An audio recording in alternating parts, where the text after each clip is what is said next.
Now I'm going to have you switch your hat as a board member, because you've been a board member of many, many companies. 19. 19. Public, and, yeah. And you said that no one wants you on a comp committee. That is for sure. Yeah, the rationality is not what you're looking for on a company. You're looking for congeniality. You got to win this congeniality. How do we fix that? Who's in a position to change that and to insist on bulldogs? It's very, very tough. I mean, Ben Graham was writing about it in the first edition of The Intelligent Investor in 1949, and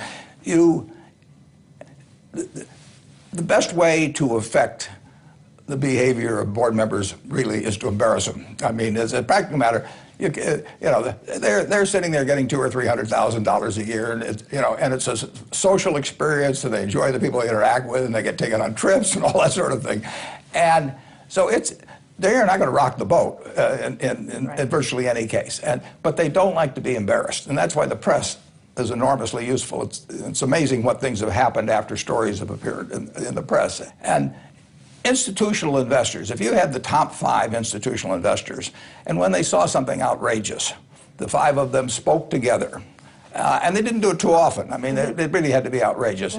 And they spoke out, the world would change. But they don't want to do it. Well, you're speaking to them now, so I hope they listen to you. I'll tell you what. Well, they speak out on the wrong things too now. I mean, that, unfortunately, to some extent, you know, you lose your impact if you talk on things that really don't count. You know, the trivialization of a lot of the proxy proposals really hurts the serious one, and I would urge institutional investors to really focus on what counts. What really counts, you know, is A, do you have the right CEO, and B, does he or she overreach? You know, now the board should do that for you, and that's all. If boards do that, you can forget about all of these check boxes and everything else. Sure. But that's their key function. But if they aren't performing that function, then a few major shareholders just calling them to account would have a huge impact, as long as they don't dilute it by having a dozen other things about, you know, where should the drinking fountain be located? You know?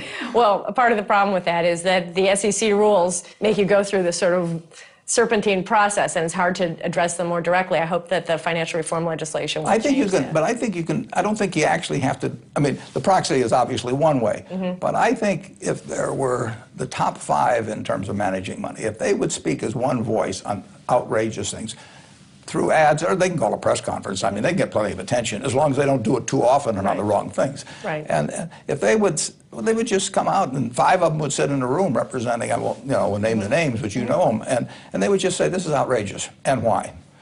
It would change things.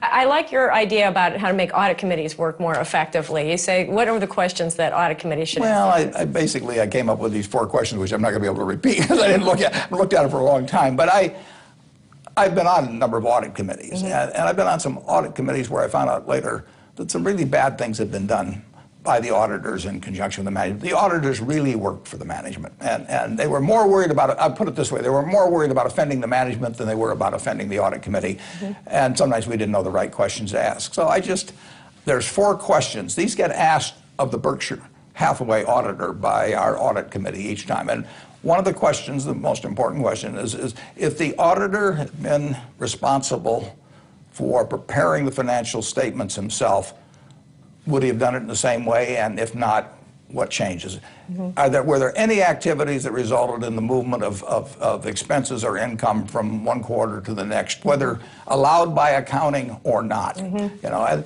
were the internal audit functions conducted as if the auditor himself had been responsible for them? You know, none of this passing over stuff. I mean, just explain to me what the management, and if you as the auditor would have done everything in the same way as the management, you tell me that, and then later on, if I find out anything, I'll know that you were on it too, basically.